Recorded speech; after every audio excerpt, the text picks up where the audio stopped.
100% job గ్యారెంటీతో ISTTM business school admissions open. NTR మిమ్మల్ని తెలుగుదేశంలోకి రమ్మలేదా? ఎన్నికలు అయిన వెంటనే ఎప్పుడైతే ఈ వెన్నుపోటు జరిగిందో ఆ వెన్నుపోటులో ఈయనకి అన్యాయం జరిగింది, ఉద్యమం నడిచింది కదా. ఆ ఉద్యమం సందర్భంగా నేను ప్రముఖంగా ఉండి కాంగ్రెస్ వ్యతిరేక వాతావరణం ఆ ఉద్యమంలో వచ్చిన వాడిని కాబట్టి, ఆయన కాంగ్రెస్కి గట్టిగా బుద్ధి చెప్పాడు కాబట్టి ఆయనకు సపోర్ట్గా నిలబడ్డాం. ఆయన తిరిగి మళ్ళా ముఖ్యమంత్రి చేయడంలో మేము అందరం ఇందాక చెప్పాడు, నేను, జైపాల్ రెడ్డి గారు, రామచంద్రారెడ్డి గారు, రాజేశ్వరరావు గారు అందరం. ఆ తర్వాత ఎన్టీ రామారావు గారు అయిపోయి మళ్ళీ ఆయన తిరిగి ముఖ్యమంత్రి అయిన తర్వాత నన్ను, జైపాల్ రెడ్డి గారిని ముఖ్యంగా మీరిద్దరు నా మంత్రివర్గంలో చేరండి బ్రదర్ అని చెప్పి ఇద్దరు పిలిచాడు. పిలిస్తే మేము ఆయన కలిసి చెప్పాం, లేదండి మేము చారం, పార్టీలు మారేవడం కాదు మేము అని. అంటే ఆయన ఆలోచించి అప్పుడే మీరు పార్టీ మారబడలే, మనం సంయుక్త ప్రభుత్వాన్ని, మిశ్రమ ప్రభుత్వాన్ని ఏర్పాటు చేద్దాం, మీ పార్టీలో ఉండి నా ప్రభుత్వంలో చేరండి అన్నాడు ఆయన కూడా మేము ఇద్దరం మాడుకొని, మనం సిద్ధాంతపరమైన రాజకీయాలు, ఆయన రాజకీయాలు వేరు, కుదరదు మనకి, తర్వాత మన సమస్యలు వస్తాయి, అందుకని మనం చేరకూడదని నిర్ణయించుకున్నాం. మేము గౌరవంగా సున్నితంగా ఆయనకి చెప్పాం, మీరు ఏమనుకోవద్దు, మేము పార్టీలు వదిలిపెట్టి బయటకు వచ్చి చేరలేము, మిశ్రమ ప్రభుత్వంలో కూడా చేరలేము అని చెప్పారు. ఇప్పుడు పార్టీ మారడం అంటే చాలా చిన్న తేలికైన విషయం. చాలా మంచినీళ్ళ ఉంటాడు తెలియదు, మంచినీళ్ళ ప్రాయం అయిపోయింది. ఈ పార్టీ మారడం అంతా సులభం అయిపోయింది. అంటే అసలు ఎవడు ఏ పార్టీలో ఉన్నాడో తెరవడం కూడా కష్టంగా ఉంది. చొక్కా మార్చినట్టు నేను ఆ చిన్నపిల్లలు చొక్కాలు మార్చినట్టుగా, ఇంకా మరి నిర్మోహంగా చెప్పాలి డైపర్లు మార్చినట్టుగా మార్చేస్తున్నారు చిన్నపిల్లలు. మాటల సందర్భంగా ఎక్కడో చెప్పాను నేను. ఒక విషయం ఏంటంటే ఇప్పుడు రాజకీయంలో సిద్ధాంతాలు తగ్గిపోయినాయి, రాద్ధాంతం ఎక్కువైంది, విలువలు తగ్గిపోయాయి, సాంప్రదాయాలు తగ్గిపోయాయి. అలాగే అసెంబ్లీలో వాడే భాష, ఆ తర్వాత నడిచే తీరు, ఈ పార్టీలు మారడం, ఇవన్నీ చూసి రాజకీయ వ్యవస్థ పైన జనానికి ఒక రకమైన న్యూనతాభావం కలిగే పరిస్థితి ఏర్పడింది. దీన్ని ఎంత తొందరగా వీలైతే అంత తొందరగా సరిదిద్దుకోవాలి. మీరు నిబద్ధతగా ఒకే పార్టీని నమ్ముకొని కష్టంలో సుఖంలో, అది అధికారంలో ఉన్నా ప్రతిపక్షంలో ఉన్నా, ఎలా ఉన్నా, మీరు గెలిచినా ఓడినా, ఆ పార్టీ గెలిచినా ఓడినా ఒకే పార్టీని నమ్ముకొని మీరున్నారు. అయితే మీరు మీ స్నేహితుడు జైపాల్ రెడ్డి గారు కూడా చాలా మంచి పేరు, బెస్ట్ పార్లమెంటేరియన్, చదువుకున్నవాడు, ఉత్తముడని మంచి పేరు ఉంది. కానీ ఆయన పార్టీ మారాడు కదా.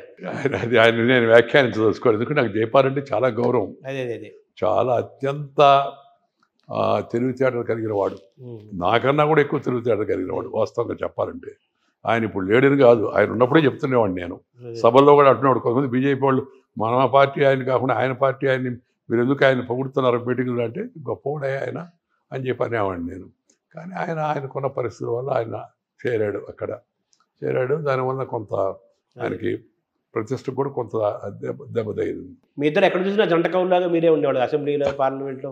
మేమిద్దరం గట్టిగా మాట్లాడుతూ ఉంటే ఆ ప్రభుత్వంలో ఆయన అయ్యప్పరెడ్డి గారు, తర్వాత మిగతా వాళ్ళు మమ్మల్ని తిరుపతి వెంకట కవులు అని చెప్పని నవ్వుతుండేవాడు.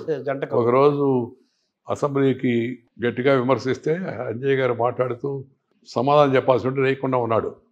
వెంటనే నేను అధ్యక్ష ముఖ్యమంత్రి గారు సమాధానం చెప్పడం లేదు ఏంటి అని అడిగితే ఆయన వెంటనే ముఖ్యమంత్రి గారు అని అన్నాడు. ఆయన ఉండి, అధ్యక్ష కరవ ఊపిరి పీల్చుకొని ఇప్పుడే పంజాబ్ మెయిల్ పోయింది అన్నాడు. పంజాబ్ మెయిల్ పోయిందంటే అందరికీ అర్థం కాదు, అంటే అంత స్పీడ్గా మాట్లాడుతున్నాడు. ఆ తర్వాత అయ్యప్పరెడ్డి గారు చెప్పారు, అయ్యప్పరెడ్డి గారు పార్లమెంటరీ వ్యవహారాల మంత్రి, శాసనసభ వ్యవహారాల మంత్రి అప్పుడు. ఆయన చెప్పాడు, అధ్యక్ష వీళ్ళిద్దరూ తిరుపతి వెంకట కవుల్లాగా ఒకరు తెలుగులో ఒకరు ఇంగ్లీష్లో వాయిస్తూ ఉన్నారు, కొద్దిగా మాకు ఊపిరి తీసుకునే అవకాశం ఇవ్వండి అన్నట్టుగా ఆయన చలోక్తిగా మాట్లాడాడు. అలా ఇద్దరం కలిసి ఉండేవాళ్ళం, అన్ని విషయాలపైన మాట్లాడుకుంటుండేవాళ్ళం, ఒకరికొకరు అభిప్రాయాలన్నీ కూడా కలబోసుకుంటుండేవాళ్ళం. మీకు ఎక్కువ స్నేహం కూడా జైపాల్ రెడ్డితో, అరుణ్ జైట్లీతో ఎక్కువ స్నేహం కదా. ఇక్కడ జైపాల్ రెడ్డి గారితో ఎక్కువ స్నేహం. ఢిల్లీలో నాకు స్నేహంగా అని చెప్పాలంటే అందరూ సహచరులే పార్టీలో, కానీ స్నేహంగా చెప్పాలంటే అరుణ్ జైట్లీ ఎక్కువ స్నేహం. చాలా మంచి పార్లమెంటేరియన్, అద్భుతమైన మేధా సంపత్తి కలిగిన వాడు, ప్రముఖ న్యాయవాది. తర్వాత ఆయన కూడా యంగ్ వయసులోనే, యవన ప్రాయంలోనే ఆయన ఢిల్లీ యూనివర్సిటీ ప్రెసిడెంట్గా ఎలక్ట్ అయ్యాడు.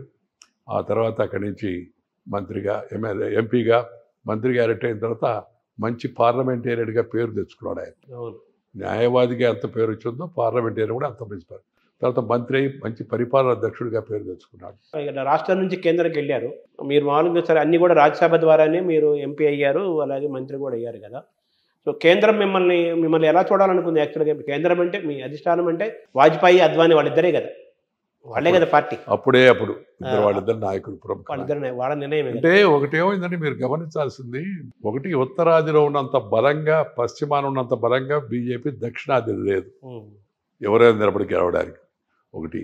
రెండోది, మీరు గెలవాలంటే నేను తెలుసుకున్న విషయం ఏదంటే, అసెంబ్లీలో ఎలాగైతే నేను నియోజకవర్గాన్ని పరిరక్షించుకుంటూ నియోజకవర్గంలో తిరుగుతూ ఉన్నానో, మీరు పార్లమెంటుకు నిలబడితే కూడా అలాగే ప్రజలతో ఉండాలి.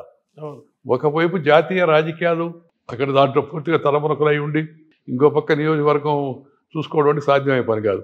మిగతా వాళ్ళకి సాధ్యం ఏంటంటే, పశ్చిమాన ఉత్తర భారతంలో బీజేపీ మొదటి జనసంఘ్, ఆ తర్వాత బీజేపీ ప్రభావం చాలా ఎక్కువ ఉంది.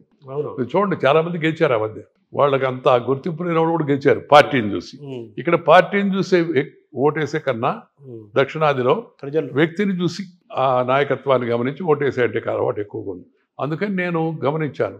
కాబట్టి ప్రత్యక్ష రాజకీయాల్లో మనం ఇక్కడ నిలబడి ఇక్కడ దాని మీదనే దృష్టి పెట్టాలంటే సాధ్యం కాదు. కాబట్టి పార్టీ వైపే దృష్టి పట్టించాను. పార్టీ దాని గురించి ఎక్కువ సమయం ఇస్తున్నాన్ని నన్ను రాజ్యసభకు ఎంపిక చేసింది.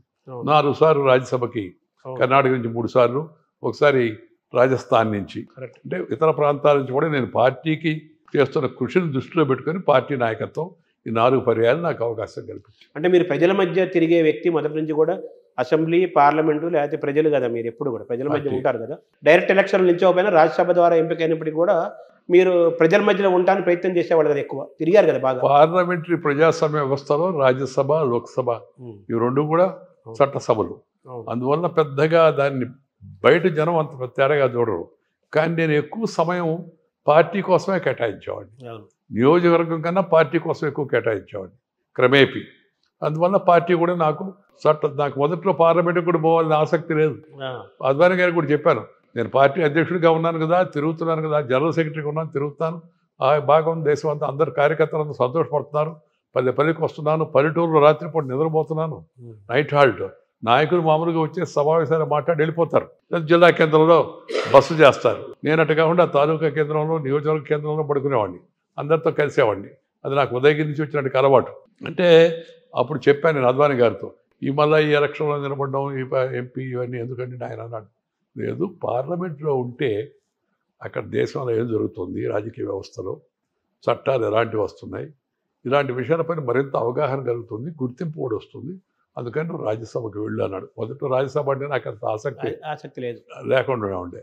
తర్వాత ఆయన చెప్పిన తర్వాత పెద్ద ఆయన చెప్పి నాకు కర్ణాటక నుంచి నన్ను రాజ్యసభకి ప్రతిపాదించిన తర్వాత దాన్ని అంగీకరించాను.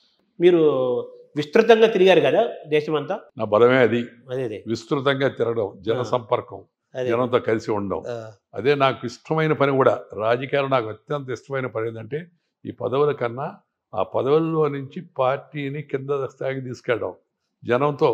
నేను నవ్వుతూ చెప్తూ ఉంటాను, meeting people, greeting people, talking with people, walking with the people, eating with the people, sleeping along with the people.